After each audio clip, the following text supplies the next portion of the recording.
Hello, hello, hello, and welcome back to High on History. Don't I'm forget Jordan. to speak up either. Oh, yeah.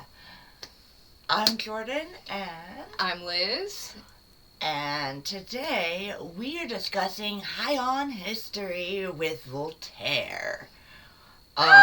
Yeah. Welcome to the Enlightenment. Yeah, we are finally in the Enlightenment era, the age of reasoning. And Voltaire was a key figure of this Enlightenment period. He was a writer, philosopher. Some of his most famous works was his satire works. Mm-hmm. He was acerbic. Oh, yeah. And he was also a historian. One of his key works was his contributions to the French encyclopedia called the Encyclopédiade. I don't know. I don't speak French well enough to actually know how to say that. We'll cover it when we cover Diderot. Yes, we would definitely cover that more in depth when we get to Diderot. So he was also a key advocate in the civil rights movement that's like the original civil rights movement. Like he is actually one of the founding fathers of humanitarianism and like human rights. That is amazing. Yeah. And that's kind of where I fell in love with Voltaire. I started out not a big fan of his work in general. And doing my research, this volatile human being is actually really quite an amazing figure. It is interesting too because like so many historical figures, he's like a deeply flawed man. Yeah. Volatile is absolutely a great way to describe Voltaire. Like volatile Voltaire is like clearly the moniker here. Absolutely. Because he's brilliant, but he's also kind of a jerk, and he's a silver spoon jerk. Like he's upper class and he knows it, and he's bourgeoisie. So yeah. to put it in perspective, he is lower upper class, if that makes any sense. Exactly. But anyway, go ahead. Yeah. So his ideals, his publication. Now in his lifetime, he published over 2,000 different works. Amazing. Oh yeah, everything from plays, poems, novels, essays, countless books and pamphlets. Most of that 2,000 work is actually in his pamphlets. See what you can accomplish when you don't work 12-hour days? Right? And he was also a key historian. He wrote a lot, not just for the encyclopedia, but he did a lot of like historical documentation too. Oh, lovely. Yeah. Voltaire actually turned out to be a really cool dude. So before we get actually into the volatile life of Voltaire, I do want to discuss the age of reasoning and the Enlightenment just kind of briefly. Yeah, so I think that knows kind of what the important. Enlightenment is. We do plan on doing an episode here in... we keep making predictions and we keep being wrong. We're doing episodes on some of the Enlightenment figures because it plays directly into how the French Revolution comes to be. We're also, I think we should stop making predictions. We're terrible at it. In the next few episodes, we are planning on doing a full segment on the Enlightenment itself. Right, yeah. At some point, very soon. The next coming episodes. Probably within the next 2 to 3 episodes is the idea. Yeah, that's the idea. That's the idea. But to just kind of briefly summarize the Enlightenment for Voltaire's aspect of it, the Enlightenment was a period of cultural and intellectual movement between 1715, the end of Louis XIV, to 1789. Which is kind of like right at the beginning of the French Revolution. This was an emphasizing reason, individualism, applying the scientific method to rational principle of all aspects of life. And this doesn't just include your daily life, but this also includes human life, politics, religion, economics, and law. Right. Very, very important. It wanted to use scientific reasoning. There was a time, this is probably not going to come up in this season again, so I'm just going to briefly mention. A little known thing about law is that once upon a time, and during the Enlightenment this was still true, it was believed by the great thinkers that law was a science to be discovered, the same way you discover anything else. The idea that law was a tool to be used and written and rewritten was not the thing. In fact, that was corrupt law and considered not law at all. Right. Actually, so. And this is very much a resurgence of, and that was an ancient idea even before this, but Right. it had very much fallen out of the public consciousness, and then it gets this resurgence in the Enlightenment that law is a science to be discovered, rather than a tool to be wielded against people. Right, absolutely. So, some of the key concepts of the Enlightenment is reasoning, individualism and liberty, as well as progress and the constitutional government, and skepticism and tolerance. So, reasoning is the primary source of authority and legitimacy. Ultimately, that means that without reasoning, your authority has no legitimacy. Yes. And the capacity of humanity to be able to critically think, like our critical thought process is what gives us the rational thought ability to problem solve and understand the world around us. And that was the key concept of reasoning, is that without our critical thought and without our reasoning, you don't have authority to be a political figure, i.e. Louis XV, coming up in the next few episodes as well. Also, can I point out what else it does? What it very directly does is punches the church in the nose. Oh, absolutely. Because this that new too. reasoning is to take the place of blind faith. Yeah. Yeah. They're saying blind faith is not it. You gotta use your critical thinking skill. And this was anathema to the control of the church. And Voltaire was deeply critical of the Catholic Church and the absolution of monarchy power. Individual liberties, or individualism and liberty is the focus on your individual self being able to have your natural rights. That's life, liberty, and property. That is a founding concept of America and all the other revolutions that have followed from the Enlightenment idea. Life, liberty, and property. The pursuit of happiness. So, you were going to say something?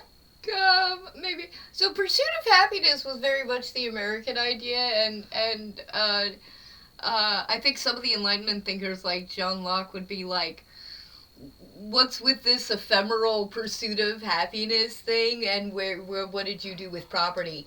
That's how important property was in this conversation. Yes. And you'll notice that in the U.S., it's life, liberty, and the pursuit of happiness, where pursuit of happiness has replaced property. So that's just an interesting thing to note. And moving on.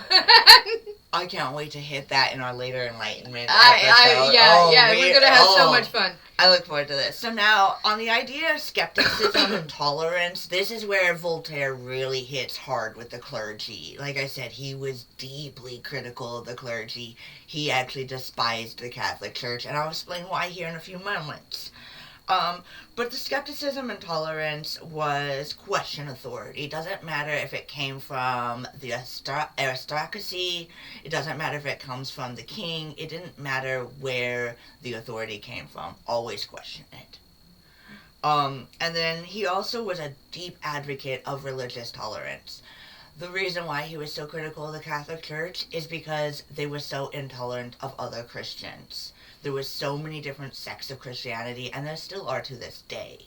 Right. That we should be able to work together is ultimately what his problem was with the church. So he advocated for religious freedom, religious tolerance, as well as the freedom of speech. back then, there were laws silencing people, where you weren't allowed to make fun of people, you weren't allowed to say this about the king, yada, Oh yeah, yada. all these guys either got exiled and or imprisoned at various times in their lives for bothering to say any of this. Like, they didn't have it easy. They really went to the mat to get this out there. Voltaire's such a troublemaker. He's such a troublemaker. So before I actually get into Voltaire's actual being a troublemaker, I still have to cover progress in the constitutional government. So progress, this is kind of where I skip with the Age of Enlightenment, is the belief where society can be perfected through education, science, and the application of reason. That is a key goal, is perfection, and that's what I don't agree with. I do agree that we can benefit and be a better society, a better civilization through education, through science, and the application of reason. But perfection is one of those almost toxic things in society where it doesn't exist in life, and I think we can all agree on that. Yeah. This was a time I want to mention, this was a time when a lot of people had a clockwork mechanism view of the universe. They basically thought that the whole solar system ran like a clock. Right. And the sun rises and sets predictably. We had gear technology, and we could look at this and go, oh, this is, our universe is clockwork. And so the notion at this time, and it's so appealing. I mean, I remember studying this in college and getting completely, like, fascinated by this for just a moment. Right. But the notion was that through reason we would understand all the mechanisms of the clock, and then in fact we could literally perfect society. And that was based on the notion that the whole universe ran essentially on an algorithm. Do you know where the first clock was invented? Total side fact. When or where? What? Both. When and where.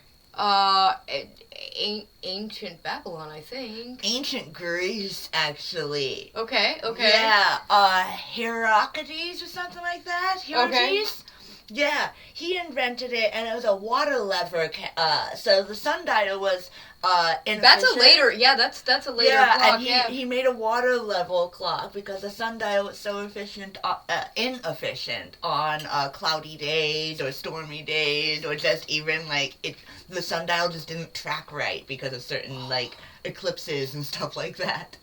So yeah, the water thing, and See, I thought that one came out of Turkey or Baghdad. No, it came out of ancient Greece, almost clear back in 3000 BC. Oh wow. Yeah, it's ancient. Okay, back to the Enlightenment though. Fun fact, I learned that the other day off of watching a really cool video. I'll have to share it with you. Oh yeah, for sure.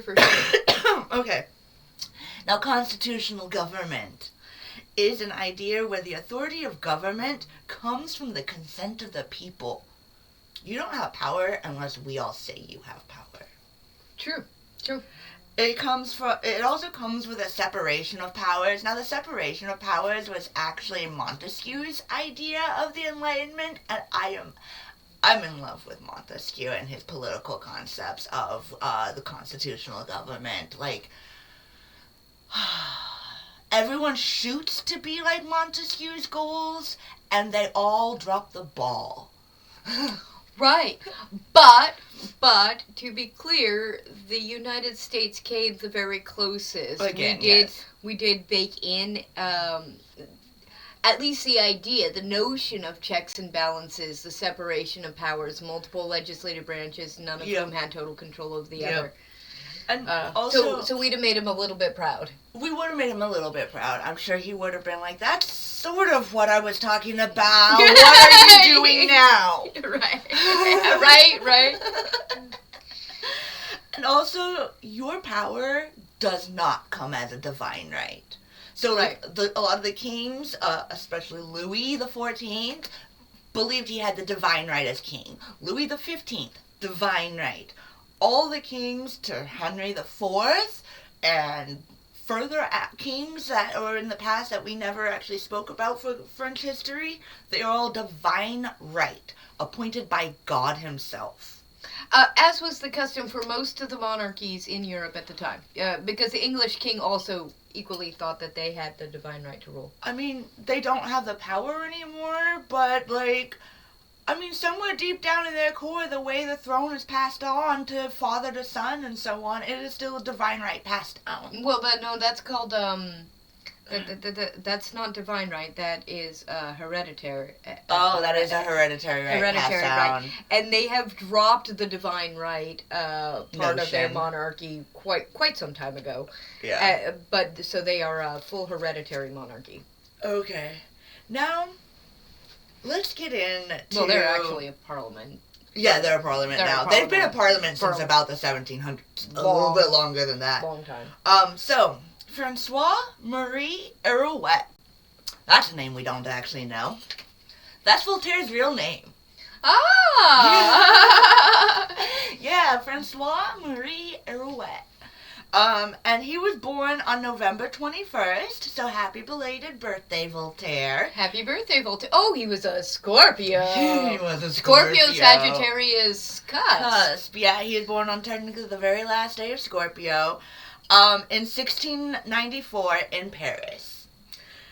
He grew up in a bourgeoisie family. His mother was actually from a minor nobility and died when he was 7. His father was a recognized, renowned bourgeoisie notary. He was kind of a lawyer. He had all his hands in the politics. He was a guy that everyone knew to go to, pretty much. So after his mom died and he turned 10, his dad shipped him off to the Jesuit college, Louis le Grand, which is where he stayed pretty much until he was about 18. And this is where his spoon-fed life really was a thing. While he was at the college, he didn't want to be there. That's where he developed his animosity for the clergy, watching his brothers get beat, and yada, yada, yada, and all of that things that went on during the college times. He just didn't agree with the power of the clergy or the absolution of their faith being the one faith, true faith. And so he... It's like, I'm not buying it. Yeah, and he just completely just kind of played around and did anything and everything. So his dad decides to set him up with a wonderful career as a lawyer with a renowned apprenticeship. Like, dude gets handed the career of a lifetime for a bourgeoisie son. And what does he do? He goes and throws it all away. His dad sends him letters and eventually cuts him off because he parties too hard. He just spent his nights writing satires and being in the brothels and all over the place. Voltaire was pretty volatile. He was extremely rebellious. And because his dad pretty much was like, dude, you do this or get the F out. That's where he developed his rebellious phase. He was like, I don't want to deal with your authority. Who gives you the authority to tell me what to do with my life? And that's where he develops his thoughts for the Enlightenment. Is his rebellious, you can't tell me to be a lawyer. I don't want that for myself. And you can't tell me what God to follow because that's not my God. And I don't blame him. Like, who are you to tell me how to live my life? So, he does eventually change his name in 1718 to Voltaire. And that was during his early 20s while he was imprisoned in Bastille. He spends 2 different times in Bastille. Oh my gosh. This dude is such a troublemaker. So his round 1 at Bastille was only 11 months, and that was the end of 1717, the beginning of 1718. So he wrote a satire, and mind you, this was in his 20s, so this was when he was supposed to be studying to be a lawyer. Okay. So he writes a satire criticizing and ridiculing Louis XV. Mm-hmm. Louis XV has only been monarch at this point for maybe 3 years. He becomes king in 15, and here we are at 1718. Oof. Yeah. This is before he becomes a really, like... He's called the Beloved at this point. Yeah, Louis XV does not survive his reputation very well, but he starts off pretty well liked, and so this is Voltaire going at him before he's really had a chance to F things up. Yeah. And also, in this satire, he accuses the regent, Philippe II, Duke of Orleans, of incest with his daughter.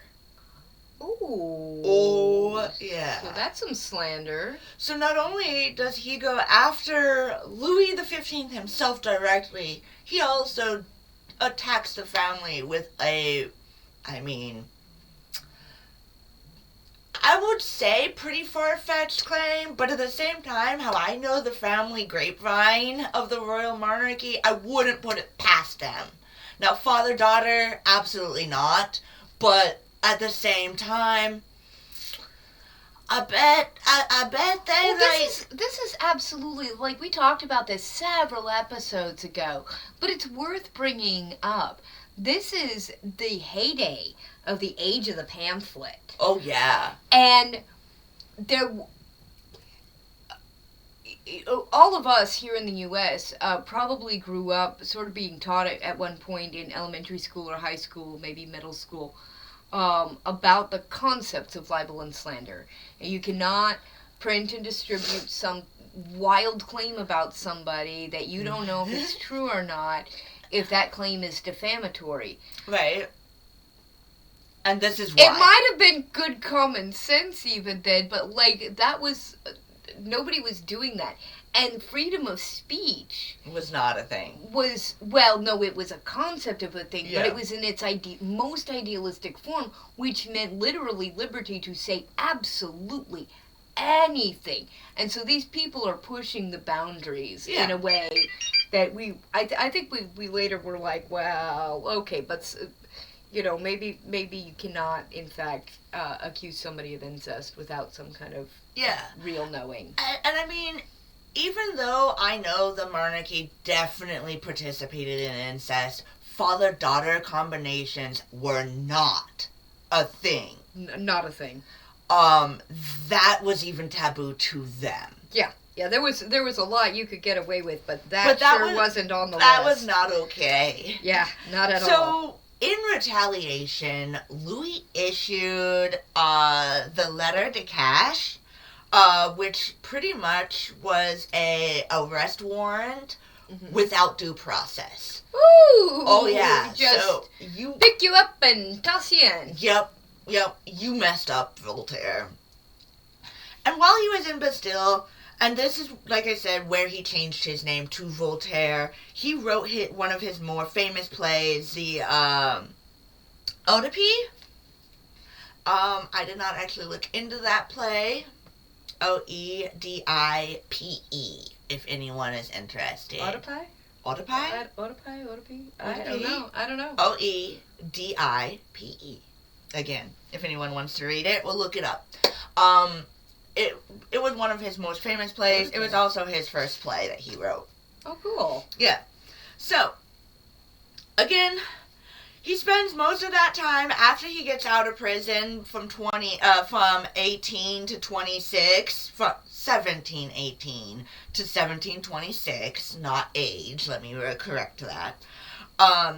He did a lot of writing. He got himself in a lot of trouble. He was doing his nonsense of just, again, taking off his dad, taking off the government, publishing his pamphlets. He was doing anything and everything except doing the lawyer thing is what he was doing. It's like, nope, this is not for me. So I don't want to. What caused his second imprisonment is he had a very, very, very public dispute with a young noble under the name of Guy Auguste de Rohan Chabot. And ultimately what was going on here is Rohan had mocked Voltaire for taking a pen name. Oh. Yeah. And Voltaire responds with the most beautiful quip I have ever heard in my life. I am not like those who dishonor the name they inherit. I immortalize that which I take of my own. Oh, wow. Oh! Wow. Like, talk about a slap to the face. Burn. Do you need some ice for that burn, man? He was so sharp-tongued. Savage Voltaire. And this is why I call him Volatile Voltaire, and how I kind of, like, actually ended up being like, this man's a genius. He's brutal. He's a brutal genius, yeah. So that's what ended up getting his butt put back in prison. So, yeah. So, so Rohan had his servants pretty much pull Voltaire out of a pub and beat him to a pulp for that quip. I mean, and Rohan just sat in his carriage and la-di-da'd. Oh, wow. Well, that tracks for the time. I mean, it does. He was a minor nobility, Rohan was, and Voltaire literally was like, F you. Yeah. In the best way possible. Okay, so... Sounds like he kind of shamed the guy and outburned him, and the guy couldn't handle it. I mean, soft little feelers on that guy, too, because, what a way to respond to that. Yeah, no, he definitely had soft little feelers, so Voltaire decided to challenge Guy to a duel. And in response, because of their nobility connection, guess who they go and cry to? The king? Of course. And guess what happens again? Voltaire goes back to the Bastille. Of course. Under another issue of a letter of cash. Right. So, immediately to prison, go straight to jail, do not collect, do not pass go, do not collect $200. I will say this, though. He wrote a play in the Bastille, and I think, I don't know if we mentioned this. No, because we haven't gotten to the storming of the Bastille, so we haven't mentioned this yet. Okay, there's a lot of misconceptions about the Bastille, and a lot of people think, oh, it was this horrible prison. No. Actually, it was kind of as French prisons go, it wasn't the worst, and it was a place where they threw minor noblemen who had done these sorts of things. So some of these rooms had, like, little tables. He wrote a play in there, okay? Yeah, which means he had pen, he had paper, he was able to write, he had lamplight, like... To write a play in prison, that is a fairly nice prison considering the times. Right. So, just to maybe correct some of our image about what the Bastille actually is, it was a prison for white collar criminals. Yeah. And that play was the Orpi that I had mentioned earlier. Exactly. That's what I'm saying. Like, he did that. That tells you a little bit of something about what the Bastille is actually like. And it was actually, I don't want to say it was a castle. Nice prison? By any means, it was definitely not a castle, but it was definitely meant to house the noble aristocracy, the bourgeoisie. It wasn't even okay, so at its peak, it only ever held about 8 prisoners at a time. Like, that was its max capacity, yeah. No, it wasn't its max capacity. That's all that was ever in there at a time. Like, that was the most number. It usually only had 1 or 2 people in it at any given time.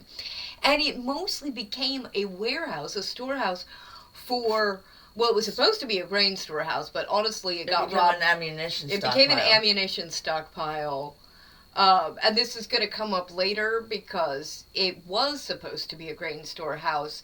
And then actually all of its grain had already been stolen by the government. Yep. So it wasn't even that. Yeah. Anyway, we'll get there later. Right, we'll get there when we get to the storming of the Bastille.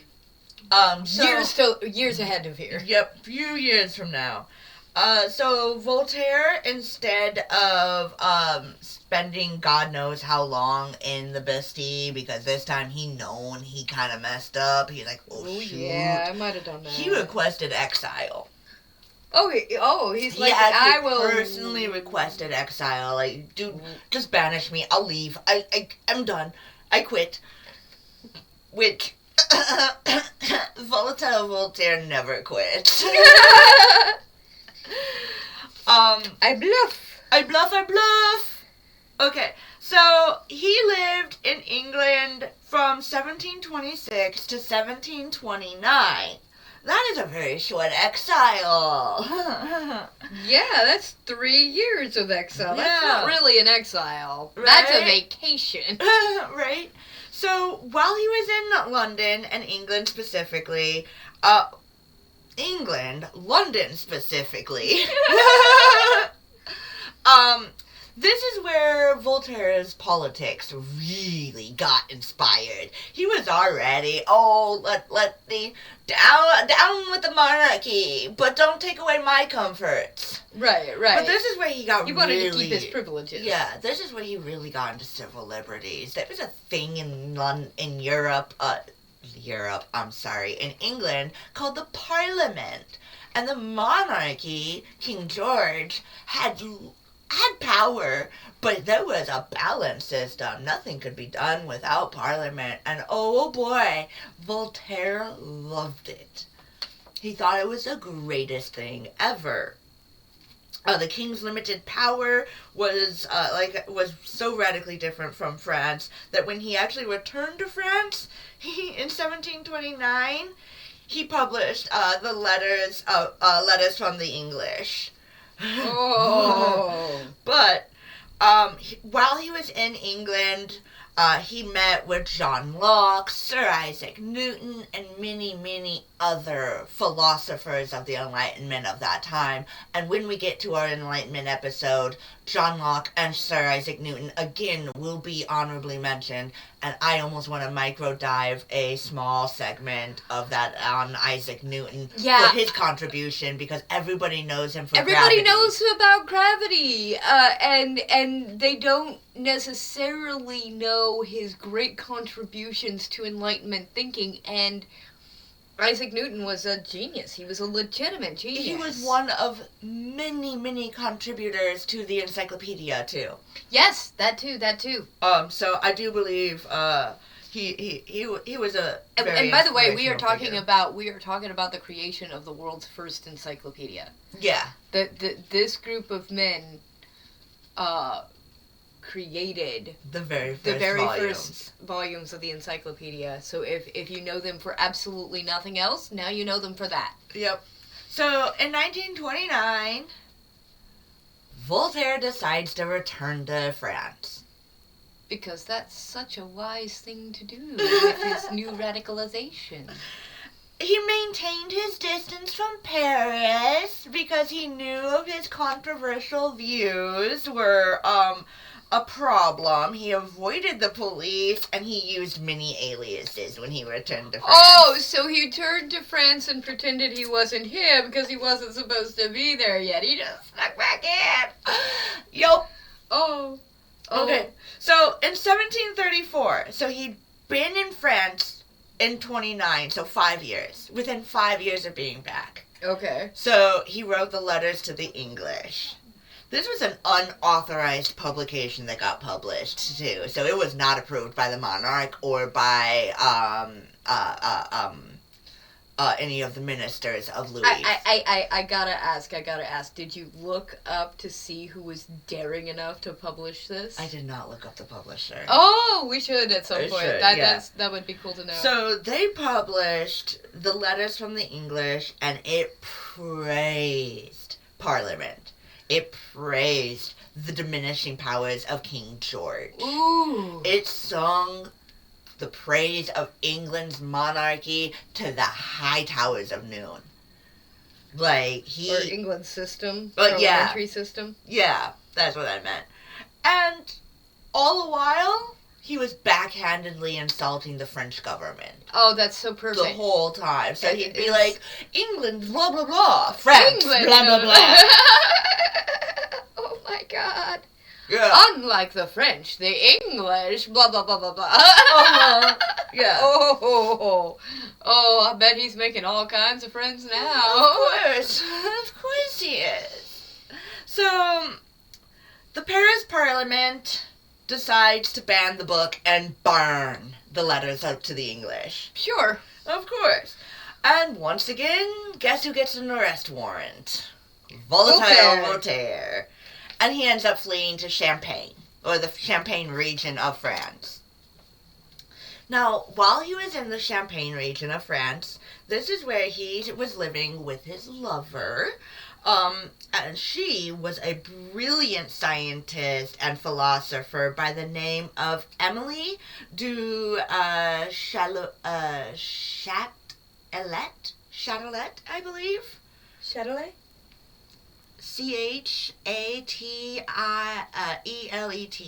Chatielet. Châtelet. They were together for 15 years. She was a minor nobility, and her family had ties into Louis's personal court. So, like, she had family members who were in Versailles. Aha. Yeah. So Voltaire decided he could have her privileges, which, I mean, her family did protect him. Her family liked them. They were a good couple. They were a romantic, sweet couple. They were together for 15 years, like, monogamously. No children from my records, but yeah. And she died, sadly, in 1749. I couldn't find a cause of the death. But also, in 1749, she wasn't that old either. She was only, like, maybe in her 30s or 40s herself. Oh, that's so sad. Yeah. So, after her death, he was invited by Frederick the Great of Prussia in 1750 to come live in his court. Oh. Frederick the Great loved Voltaire. At least for a little while.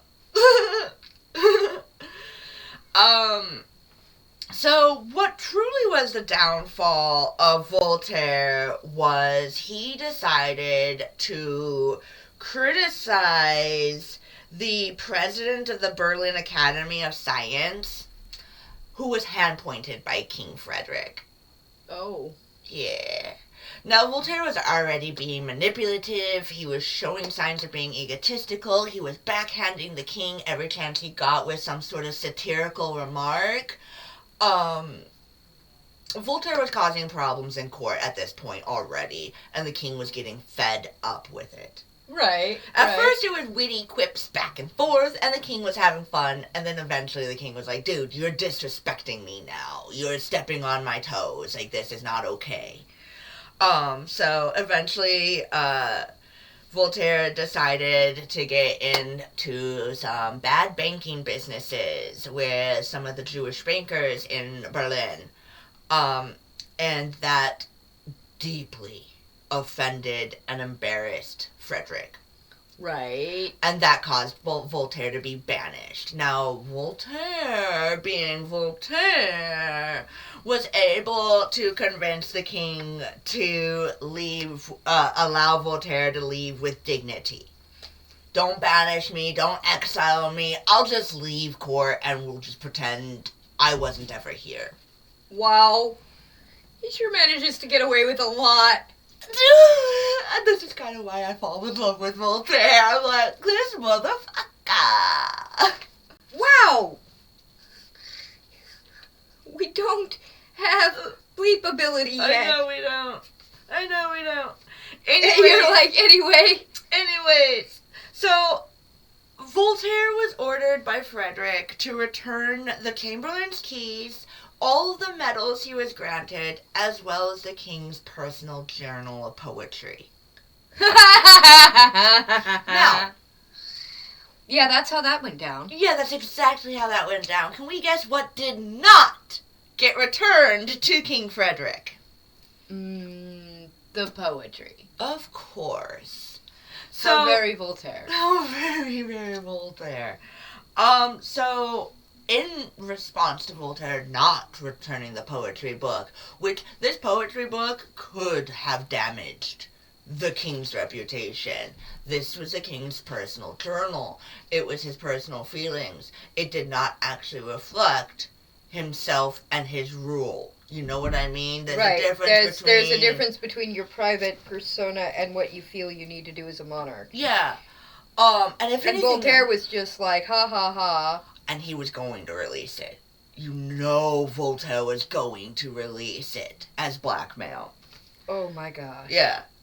So, while Voltaire was in Frankfurt, Frederick had his guards intercept him and arrest him and his niece. Oh. Yeah. What did the niece do? She was just traveling with Voltaire. Oh. Okay. And they were imprisoned for over a month until every scrap of that journal was found. Wow. Oh, yeah. And then they were released. No big deal. I got my journal. You're free to go, just like I said. Oh, my goodness. Yeah. Yeah. I mean, I don't blame him. Like, that information could have ruined Prussia. Whatever is in there. And I don't think we'll ever know, because I don't think that book even exists anymore. I mean, if I'd been him, I'd have had it destroyed maybe almost immediately. I would have definitely had it destroyed immediately at that point too. But who knows? It might be in the some museum or archive somewhere. Now, while he was in Frankfurt, he did revise historical called "The Age of Louis XIV," and he wrote an essay on the customs and the spirit of the nation. Again, I didn't summarize either one of those just because I knew this would be a long episode. So Voltaire attempted to settle in Frankfurt, but he was unable to secure a residence. He was homeless, adrift, from 1753 to 1755 in Frankfurt. Eventually, he purchases a home in Geneva, the Delices estate, in 1755 to 1759, and that was outside Geneva city walls. Interesting. Geneva has a tendency to lock their city gates, and Voltaire lived outside their city gates. Now, the reason... Geneva locking their city gates is going to come up in the next episode, too, as it happens. Yeah. Now, the reason why Voltaire chose outside Geneva city gates is because he's a jerk. He likes to tick people off. He's always got a comment that's going to get him in trouble. Right. So if he ticked off Geneva, he could flee to France. If he ticked off France, he could flee to Geneva. So he just hangs out on the border. Pretty much. And he chose the outside Geneva area because it was Calvinistic. It had a brilliant, tolerant publishing industry, which I think this might have been some of the majority of his pamphlets. This is also where he completed his version of his historical studies that he contributed to the encyclopedia. Interesting. It does make sense too. Geneva at that time was a Protestant republic. Yeah. You know, and it's right up against absolute monarchist Catholic France. Yeah. So while, again, Voltaire turns volatile, and the Geneva authorities grow hostile, forcing him to flee once again because of how openly he criticized not only the Catholic Church, but he also criticized the Protestants. Yeah. And there was much to criticize. These were,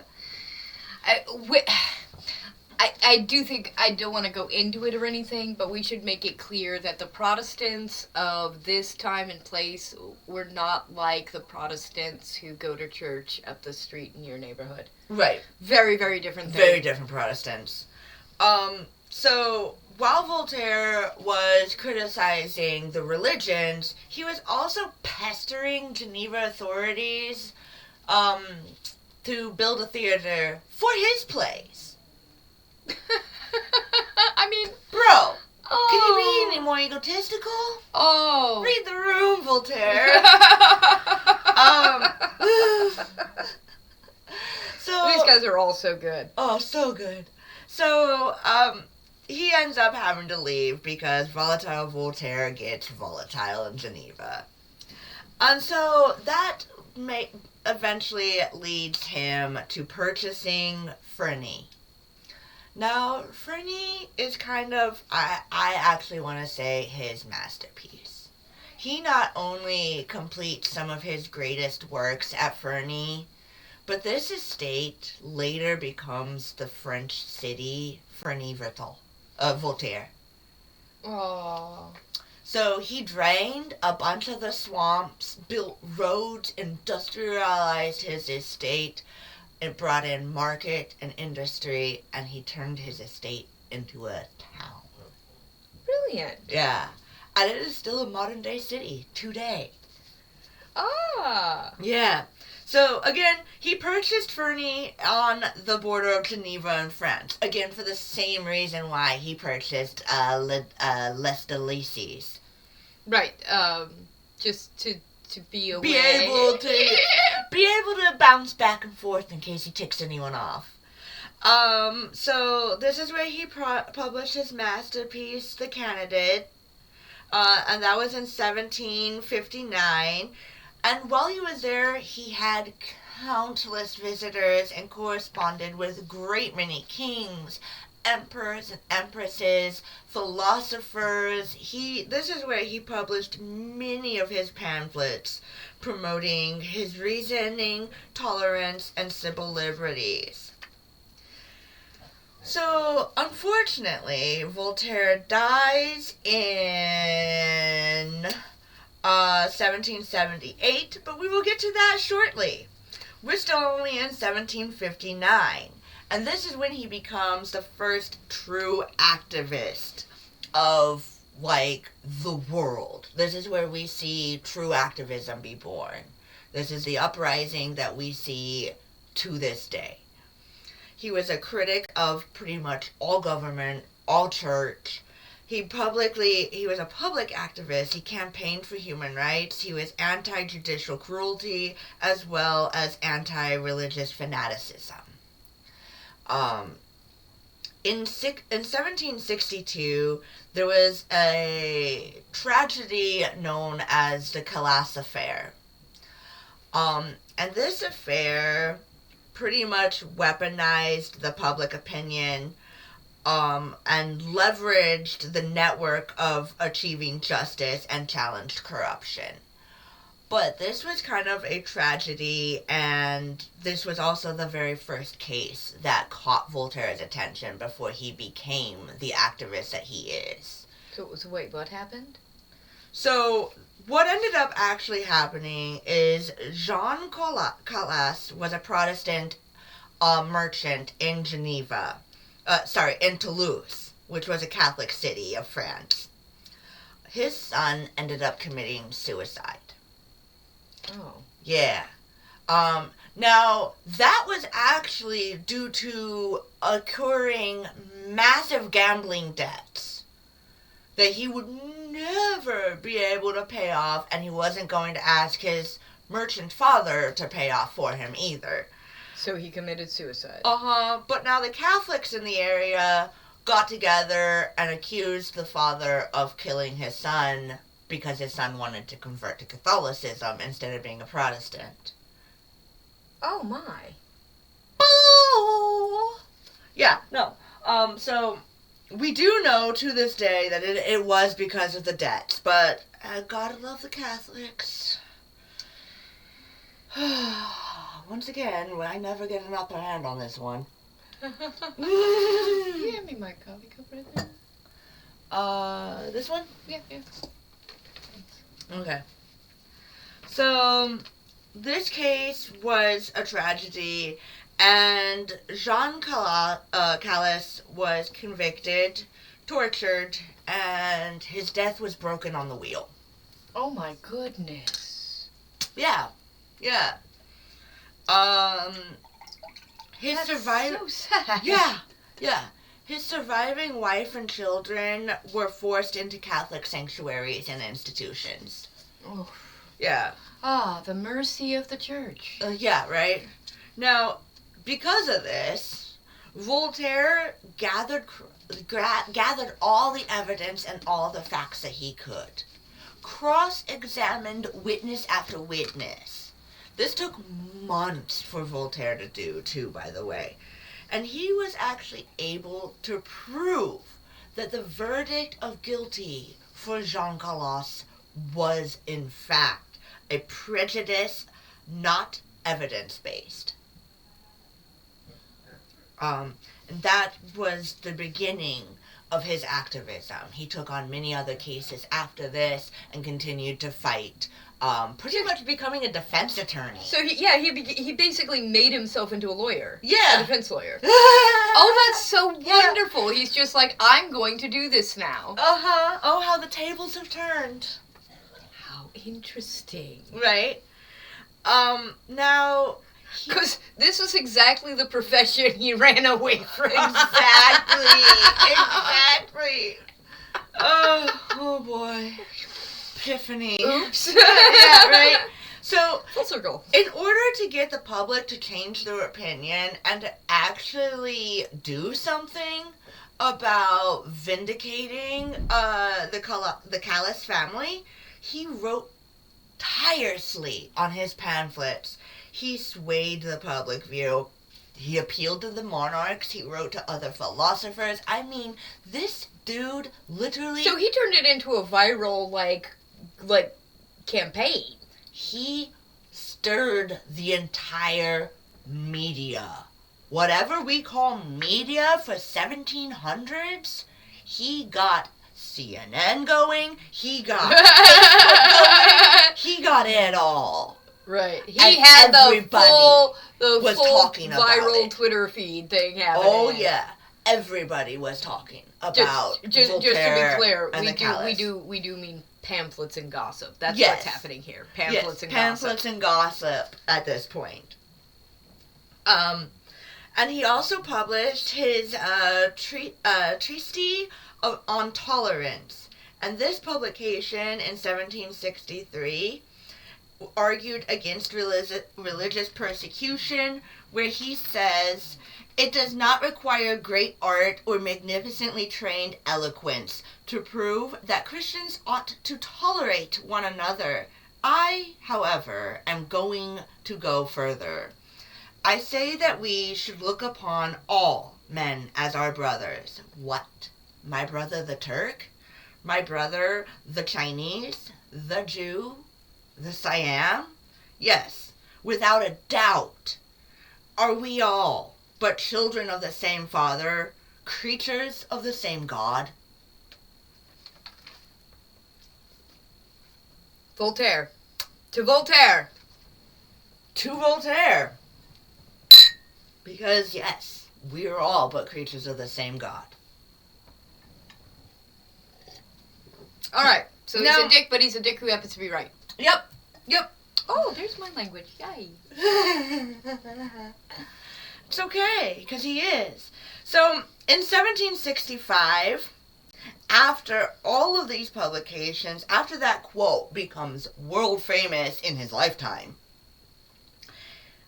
the king exonerates the surviving children and mother, and wife, widow. Alright, so They are exonerated and granted a huge sum of money from the king. well, okay. Can we just give Louis XV a tiny bit of credit here? When met with irrefutable proof of his wrongdoing, he made it right. I mean... And it's not the first time. It is important to know that King Louis XV was really Catholic himself. Louis XV was also raised with the early Enlightenment ideas. He was taught with Descartes and Baroque and all the early philosophers Right. that inspired the Enlightenment. So Louis XV himself was an Enlightenmentist, whatever the flip I'm trying to say. To an extent. To an extent, of course. To an extent. Right. Now, because of this case, this had a powerful, profound political statement. Public consciousness can defeat religious and state tyranny. Oh, yeah, because it happens for them in real time, and now all of a sudden everybody can see it. Yeah. Wow. Oh, yeah. That's actually incredibly epic, particularly considering the lack of technology. I mean, we're talking about the printing press here. That is the That's technology. all we got. That's the technology being used in this moment. And when we were talking episodes ago about how the printing press did to these people what the internet later did to us. Yeah. Like, so real, man. So real. Oh, dude, yeah. Yeah, they changed law, how law was applied, and they didn't do that because they asked pretty please. Yeah, no. It took motivation. It took speeches. It took being out on the street, handing out going to jail pamphlets. repeatedly. It took going to jail repeatedly. So after 28 years in technical exile, Voltaire finally gets to return to Paris. He's 83 years old, and it is yeah, right. And it is February of the year he's going to die, 1778. And he is there in Paris by order of the king, mind you, for the premiere of his play Irene, which is also a renowned play that he wrote. Again, brilliant work. Crowds adored him when he just entered Paris. Paris was a blaze of celebration for him. Crowds were honoring him. Like I said, they hailed him as the Patriarch of the Enlightenment while he was there in Paris. So during the play Irene, it was common back then for the monarch to receive the crowning of the laurel wreath. Now, I don't entirely understand the significance of the laurel wreath in the play world. I was never a play hand or a play kid. A stage kid. That was the word I was looking for. I was never really a stage... Theater kid! Yeah, that was the other one I was looking for. I was not a theater kid, so I don't understand the significance of the laurel wreath. But it was typically held for the king. Mm-hmm. It was an honor that was meant to recognize him and observing the play. Well, guess who got it? Voltaire. Uh-huh. And that popularity horrified the aristocracy. Aristocracy. Thank you. And it absolutely, made Louis kind of question everything of his life. What's going on here? Now Louis was so insecure. This is going to come up so many times with him. So often. And I'll be doing a biography on Louis XV here in a couple coming episodes as soon as we're done with the Enlightenment. We've got a whole thing planned out. So much ahead. So much ahead. And it's all so cool. Like once you guys know the full story, it is an epic, it's very sad tale. And it's tragic in ways you just don't even know, but it's so worth telling. Anyway, keep going. Yee. Okay, so unfortunately,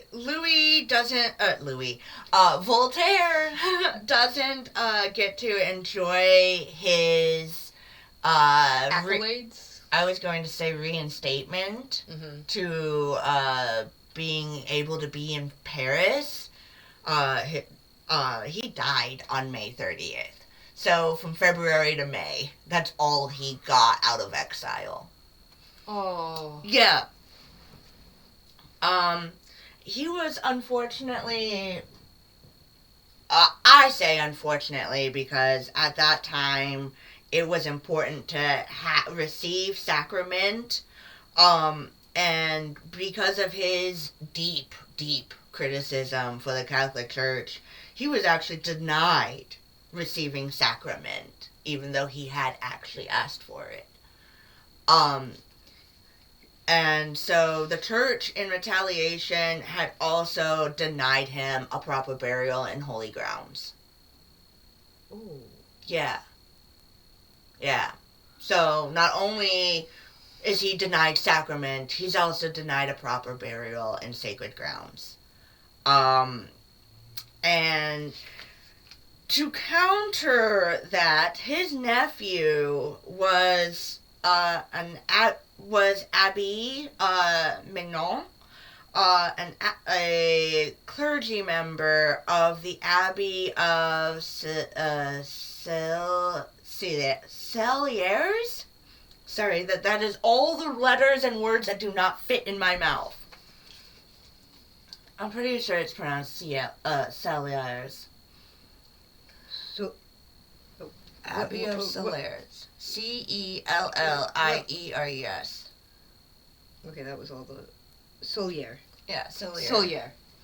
Solier. So he was whisked out of Paris under the night, and disregarding orders from the Archbishop, his nephew gave him a proper burial inside the grounds.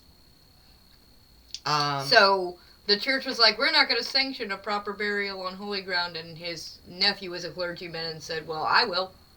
Yeah, under direct disregard for the commands of his archbishop. His archbishop was like, you're not doing this, do not bring him here. Well, he did. No. Yeah. Now, I do what I want. Yeah. Seems like it was a whole family of people who just did what they wanted. The rebellion runs strong in the Voltaire line. So 13 years after Voltaire's death, we're in 1791, so we're already in the height of the revolution kind of right now. Mm-hmm. But this is very important. He was exhumed from his burial at the abbey, brought to Paris with a magnificent procession. The whole way from the abbey to Paris was a line of celebration procession. They honored him and brought him home to the Pantheon where national heroes of France lie. And engraved on his tombstone, his admirers had, he fought against kings, priests, and corruption. He received hatred for 60 years and glory for eternity. And you can still see that engraving to this day on his tombstone if you were to go to Paris at the Pantheon. He was the voice of reason. He prepared many great minds for the revolution of liberty, equality. He rejected the absolution of power, and his open attacks on the king's divinity stripped all royal authority in the people's eyes. His core principles were an inspiration to the Declaration of the Rights of Man and the Rights of the Citizen. And his lasting legacy, from a controversial writer to a patriarch of the Enlightenment, he ended up being the founding father of the human rights activism. He shaped modern concept for liberty. He shaped law. Evidentiary procedure. He pioneered defense and the fundamental rights to civil liberties. Like, the dude turned himself into a defense lawyer after rebelling against his daddy. I feel this bro on so many levels. Like, I'm not gonna lie. Do you know what my parents wanted me to go to college for as a kid? To be an accountant. Uh-huh. Oh my god. And here I am, full You're circle. Like, I guess. 25 years of doing the Voltaire. I straight up pulled Oh, the you Voltaire. did straight up pull a Voltaire. You're like, no, I'm not going to. I'm going to travel the world and make myself interesting and party way too hard and have far too much fun. Oh, I guess I ought to be I guess I'll be an accountant. I guess I'll be an accountant. I know. Well done. I know. So he also battled. Worst to take. I know. So one of his most famous quotes in regards to censorship and freedom of speech was, "I disapprove, of what you say, but I will fight to the death for you to say it." He fought for the separation. That coffee is not agreeing with me anymore. To the separation of the church and state, proving that the power of the people and the use of the press can mobilize the public. We must cultivate our garden. Those are the final words I leave you with Voltaire.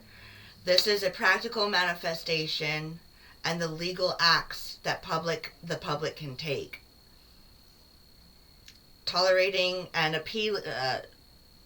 Tolerance appealing to the rational mind of morality. Cultivate your gardens, guys. That is the end of our Voltaire episode. We ran for an hour and 5 minutes. And we still forgot our plugs. We would like to once again thank Green Health out on Highway 99 for founding this feast. We got these lovely cups. I love these cups. Rolling fatties from the Green Health. And this is just the cutest dancing dead squirrels. I love it. So thank you, Green Health. Always the founder of this feast. Thank you for joining us here on High on History. Sorry our posting schedule has been a little bit wonky. We are trying to get that under control. Yeah, and let's quickly address the wonkiness quick. Yeah. So today we are doing something and slightly holidays are different. coming up. Yeah, holidays are coming up, so scheduling is going to be a little weird. We are deciding to do something different. We're going to take lead of one episode each. Going back to that. Yeah, going back to the original first season idea that we were doing. Gives us a little more research time. It's going to work better for our busy schedules of just being humans. But we'll still be posting once every 2 weeks? Every 2 weeks we will still be posting. That is a guarantee. Every other Sunday. Every other Sunday. And so sorry about the holiday specials and just not getting things up. We had a variety of tech issues. We think we have them figured out now. We're pretty sure we have them figured out. We will be bouncing back and forth between the two different bedrooms. My bedroom will probably be more of the summertime studio, while Liz's room is going to be more of our winter studio. Unless there's things going on in the family room, which is right behind this wall. So if we have a ton of guests for the holidays, we may be filming out some of our specials out there. Yeah. Just so that, you know. Let's see. I think that's about... okay, so next... so in 2 weeks, next episode, I'll be covering Rousseau. And Voltaire was wonderful and interesting. Rousseau is wonderful and interesting. Incidentally, these two men really did not like each other. They both shaped the revolution. You said he was called in his... Voltaire was called in his lifetime the Patriarch of the Revolution. The Enlightenment. Oh, the Enlightenment, excuse me. Yeah. One could very easily call Rousseau the father of the revolution. Yeah. And be significantly right about that. And the sad thing is... And we'll get into this. He would have just been absolutely horrified. I don't think none of the Enlightenment thinkers I think would have been as horrified as Rousseau in particular about where his ideas went and how they were misappropriated. Yeah. I mean, Voltaire, I personally think he'd be like, I totally wanted to see this not like that. Oh, okay. Why are you getting blood on the carpets? Yeah. Hey, don't come after me. Wait, Robespierre, stop. Robes, go down, boy. That's how I see Voltaire react. And I gotta tell you, Rousseau would have... okay. Poor Love Rousseau. Love the guy, but he was essentially a chipmunk, right? He's scared little mouse. He was kind of an insecure... little mouth, he'd just been like, oh my god, run to the forest, Okay. See what I told you, society corrupts, civilization corrupts. So he'd have just, he'd have absolutely just run away, because that was him. But anyway, so, we will see you guys in 2 weeks. Thanks so much for joining us. Farewell, and see you later. Bye. Bye.